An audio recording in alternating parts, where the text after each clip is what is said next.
அது மட்டுமல்ல, அந்த பிள்ளைகளின் படிப்பு, குடும்ப சூழலுக்கு இந்த நிதி உதவும்.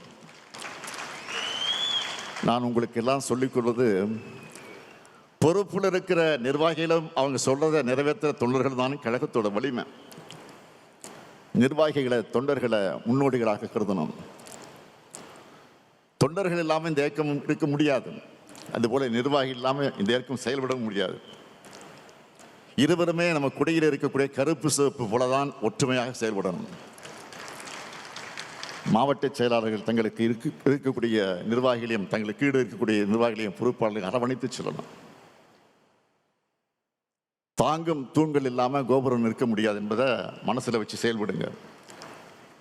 திமுகங்கிற இயக்கம் தொடங்கும் போதே இளைஞர்களால் உருவான இயக்கம். பேரறிஞர் அண்ணாவுக்கு அப்போ 40 வயசு தான். தலைவர் கலைஞருக்கு 25 வயசு தான். பேராசிரியருக்கு 27 வயசு. நாவலர், முதியழகன், அவங்கெல்லாம் இளைஞர்கள் தான். அவங்க அரசியல் களத்திலும் போராட்ட களத்திலும் முதன்மையாக நின்று பல இளைஞர்களை ஈர்த்தாங்க, கழகத்தை ஆட்சிக்கு கொண்டு வந்தாங்க. அதுபோல் இங்கே உள்ள நிர்வாகிகளும் இளைஞர்களை கட்சியில் நீங்கள் ஊக்கப்படுத்தணும். கழகத்தில் இப்போ 23 அணிகள் இருக்கு. இன்னைக்கு புதுசாக 2 அணிகள் உருவாக்கப்படுகிற இந்த சட்ட திருத்தத்தை கொண்டு வந்திருக்கிறோம். இதில் பெரும்பாலான அளவில் நிர்வாகிகள் போடப்பட்டிருக்கிறாங்க. இன்னும் நிரப்பப்படாத பொறுப்புகளில் இளைஞர்களை உடனடியாக நியமிங்க. அணிகள் எல்லாமே தாய் கழகத்திற்கு வலு சேர்க்கத்தான் அமைக்கப்பட்டிருக்கு. அதில் இளைஞர்களுக்கு வாய்ப்பை கொடுங்க. எந்த அளவிற்கு இளைஞர்களுக்கு இடம் கொடுக்கிறீங்களோ அந்த அளவுக்கு கழகத்தில் புது ரத்தம் பாயும். செயல்பாடுகள் வேகமாக இருக்கும். வெற்றி உறுதி செய்யப்படும். தேர்தல் பணிகளை ஒருங்கிணைக்க மண்டல வாரியாக நாம் பொறுப்பாளர்களை போட்டிருக்கிறோம். அந்த பொறுப்பாளர்கள் வந்து சந்திப்பாங்க.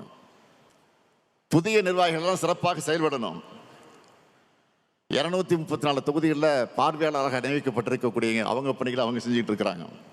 பூத் கமிட்டிகள் அமைக்கப்பட்டிருக்கு. தேர்தலை சந்திக்க கழகத்தோட கட்டமைப்புகளை ஓராண்டுக்கு முன்னாடியே முழுமையாக அமைச்சிட்டோம். இதை வர்ற காலங்களில் செயல்படுத்தினால பெரிய வெற்றியை எளிதாக பெற்றுள்ளலாம். முதல் 2 மாதங்களுக்கு உங்களுடைய முதல் பணி என்பது புதிய உறுப்பினர் சேர்க்கை. சிறப்பு தீர்மானம் ஏற்றணுமே. நம்முடைய சட்டத்துறை செயலாளர் எல்ஆர் இளங்கோவர்கள் விளக்கம் கொடுத்தாரு. ஓரணியில் தமிழ்நாடு என்ற பேரில் உறுப்பினர் சேர்க்கை தொடங்க இருக்கிறோம். வீடு வீடாக சென்று உறுப்பினர் சேர்க்கை நடத்தணும். திமுகவின் திட்டங்களை, சாதனைகளை, உரிமை போராட்டங்களை எடுத்து சொல்லுங்க. இப்படிப்பட்ட திமுகவில் இணையறீங்களான்னு கேட்டால் ஆமான்னு மனப்பூர்வமாக பதில் சொல்லக்கூடிய வகையில் நம்ம விளக்கம் இருக்கணும். இன்றைய நிலையில் கழக ஆட்சியின் திட்டங்கள் போய் சேராத குடும்பமே தமிழ்நாட்டில் இருக்காது. ஒவ்வொரு குடும்பத்திலும் திமுகவுக்கு மகத்தான ஆதரவு இருக்கு. அவர்கள் ஆர்வங்களை கட்சியில் உறுப்பினராக நீங்கள் சேர்க்கணும். மாவட்ட கழக செயலாளர்கள் புதிய உறுப்பினர்களை சேர்ப்பதற்கான படிவத்தை விரைவில் அறிவாலயத்திற்கு வந்து நீங்கள் பெற்று செல்லணும். இந்த பணியை நானே தொடர்ந்து ஆய்வு செய்வேன். இங்கே வந்திருக்கக்கூடிய நிர்வாகிகளுக்கு நானே போன் மூலமாக தொடர்பு கொண்டு பேசுவேன். அப்போ எவ்வளோ உறுப்பினர் சேர்க்கை செஞ்சிருக்கீங்கன்னு நீங்கள் சொல்லணும், சேர்த்திருக்கீங்கன்னு. இந்த பணியை மிக சிறப்பாக நீங்கள் சிறப்பாக செய்வீங்கன்னு நான் முழுமையாக நம்புகிறேன். என்னை பொறுத்தவரையில் இங்கே எல்லோரும் உறுதிமொழி எடுக்கணும். என் வாக்குச்சாவடியில் திராவிட முன்னேற்ற கழக கூட்டணியை வெற்றி பெற வைப்பேன். என் தொகுதி வெற்றி தொகுதி என்ற உறுதிமொழியை எல்லோரும் எடுத்துக்கிட்டு செயல்படணும். பாஜக கிட்ட இருந்து தமிழ்நாட்டை காப்பாற்றுகிற கட்சி கட்டமைப்பை, கொள்கை பிடிப்பும் வலிமையான தலைமையும் நம்ம கிட்ட மட்டும்தான் இருக்கு, வேற யார்கிட்டும் கிடையாது. இந்த நேரத்தில் இங்கே ராஜா அவர்கள் பேசுகிற போது நீலகிரி மாவட்டத்தில் நான் சுற்றுப்பயணம் செஞ்ச போது ஒரு சம்பவத்தை எடுத்து சொன்னார். அதே போல் இன்னொரு சம்பவம் சொல்லுவார் என்று பார்த்தேன், நான் சொல்லுகிறேன். அது நீலகிரி மாவட்ட சுற்றுப்பயணத்தை முடித்துவிட்டு மேட்டுப்பாளையம் வழியாக நான் கோவைக்கு வந்து கொண்டிருக்கிறேன். வழியெல்லாம் மக்கள் நிற்கிறார்கள் சாலை ஓரங்களில். எல்லாரையும் பார்த்துட்டு போகிறேன். எனக்கு விமானம் கொஞ்சம் லேட்டாக வருது, அதனால் கொஞ்சம் மெதுவாக வாங்கினு அங்கேருந்து தகவல் வருது கோவைக்கு. அதனால் ரொம்ப ஸ்லோவாக 4 பேர்லாம் நின்று பேசிட்டு வர்றேன். வேகமாக போகல, மெதுவாக வந்து ஒவ்வொரு இடம் பார்த்துட்டு வந்துட்டு இருக்கேன். அப்போ ஒரு 10 பேர் 15 பேர் ஒரு இடத்துல நின்றுட்டு இருக்கிறாங்க. நின்று என்னன்னு கேட்குறேன். கையில் ஒரு பேப்பர் வச்சுருந்தாங்க. நான் பெட்டிஷன் நினச்சி பொண்ணாமா பெட்டிஷன் தானே கொண்டாங்கண்ணே கொடுத்தாங்க. சிரிச்சு வாங்கிட்டாங்க. ரொம்ப சிரிச்ச முகம்.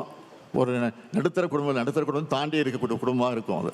அந்த அம்மா ஒரு 50-55 வயசு இருக்கும் அந்த அம்மாவுக்கு. அதை வாங்கிட்டேன். கார் உடனே கிளம்பிச்சு. நான் பின்னால் ராஜா உட்காந்துருந்தார். மனு கொடுத்தாங்க ஒரு அம்மா, உங்கள்கிட்ட கொடுத்தேன் பின்னாடி. நான் படிக்கல, ஆனால் ரொம்ப வசதியான குடும்பத்தை சேர்ந்த மாதிரி இருக்கிறாங்க. என்ன மனு ஏதாச்சும் பாருங்கன்னு சொன்னேன். அவர் படிச்சுட்டு சொன்னார். உடனே கொடுத்துட்டாங்க. ஆச்சரியத்தோடு கொடுத்தாரு. பார்த்தீங்களா என்னன்னு பார்த்தா எழுதியிருக்கிறாங்க. ஒரு ஆசிரியர், அவங்க ஆசிரியர் என்ன சொல்கிறாங்கன்னா, நான் திமுகவை வெறி பிடித்தவர், இந்த ஆட்சி பல திட்டங்களை செஞ்சுக்கிட்டு இருக்குன்னு வரிசையாக திட்டங்கள்லாம் சொல்லி இதெல்லாம் நிறுத்துறதுக்கான முயற்சி நடந்துக்கிட்டு இருக்கு, தயவு செஞ்சு விட்டுறாதீங்க.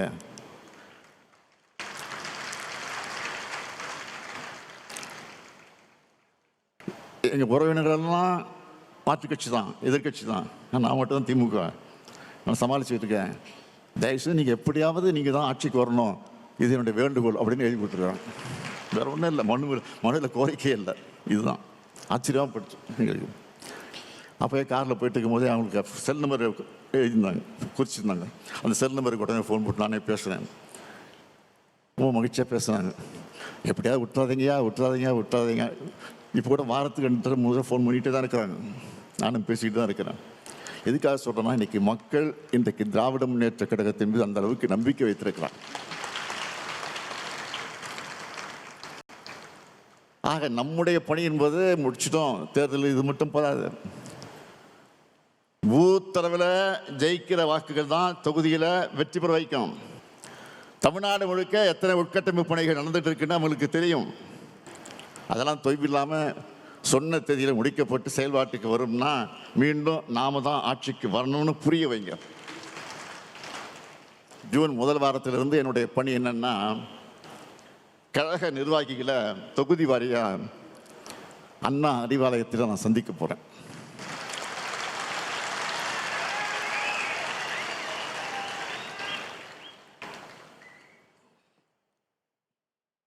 அப்போ இன்னும் விரைவாக 1-to-1 பேசலாம். ஒவ்வொருத்தருக்கும் ஒவ்வொரு பொறுப்பு நான் வழங்கியிருக்கிறேன். அதை சிறப்பாக எந்த விமர்சனம் இல்லாமல் செஞ்சு காட்டினா அதை விட எனக்கு மகிழ்ச்சி இருக்க முடியாது. எனக்கு தெரிஞ்சது அரசியல் மட்டும்தான். தலைவர் கலைஞராக இருந்தால் கவிதை எழுதுவார், கதைகள் எழுதுவார், சினிமா வசனம் எழுதுவார், இலக்கிய மேடைகளை கலக்குவார், பேசுவார். ஆனால் நான் அரசியல் உழைப்புன்னு வளர்ந்தேன். டிவி பார்த்தா கூட நியூஸ் சேனல் தான் பார்ப்பேன். சோசியல் மீடியா பார்த்தாலும் அரசியல் செய்திகளை பேட்டிகளை தான் பார்ப்பேன். ஒருத்தரை நம்பி பொறுப்பு படிச்சுட்டா அவங்க அதை சிறப்பாக செய்யணும். தலைவர் சொன்னதை அந்த பணியை முடிச்சுட்டோன்னு வெற்றி பெற்றோன்னு சொல்லணும். நான் உங்ககிட்ட இருந்து எதிர்பார்க்கிறது அந்த வெற்றி செய்தியை மட்டும்தான். நான் கொடுத்த பொறுப்பை சரியா செஞ்சு அந்த வெற்றி செய்தியை தாங்க என்பதுதான் என்னுடைய இந்த பொதுக்குழுவுடைய செய்தி. திராவிட முன்னேற்ற கழகம் இருக்கும் வரை, இந்த முத்துவேல் கருணாநிதி ஸ்டாலின் இருக்கும் வரை, டெல்லி படையெடுப்புக்கு ஒருபோதும் தமிழ்நாடு வீழாது. தமிழ்நாடு போராடும், தமிழ்நாடு வெல்லும். பொதுக்குழுவில் தொடங்கி இருக்கக்கூடிய இந்த பயணத்தை சட்டமன்ற தேர்தல் வெற்றி விழா பொதுக்கூட்டத்தில் நாம் நிறைவு செய்யணும். அதில் மீண்டும் ஒன்றா சந்திப்போம் என்று கூறி விடைபெறுகிறேன். நன்றி, வணக்கம். நான்